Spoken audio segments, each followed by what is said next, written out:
అల్లరి ఆశల ఆరాటం రెచ్చి రేగుతుంటే తుంటరి చేతుల పిల్లాడా తడిమే పనిరద్దు కమ్ముకు పోయిన వేళల్లో గుట్టు దాసవద్దు ఒడిలో బంగారు చేప పడితే నీకంతటి ఊపా ఒడిలో బంగారు చేప పడితే నీకంతటి ఊపా తడిలో అందాల పాప పడితే పులుసవుతది చేప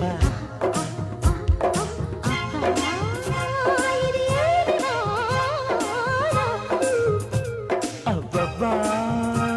ఇది ఏమి వాన హద్దులు మీరిన ఆవేశం తలుపే తడుతుంటే అల్లరి ఆశల ఆరాటం రెచ్చి రేగుతుంటే తుంటరి చేతుల పిల్లాడా తడిమే పనిరద్దు కమ్ముకు పోయిన వేళల్లో గుట్టు దాసవద్దు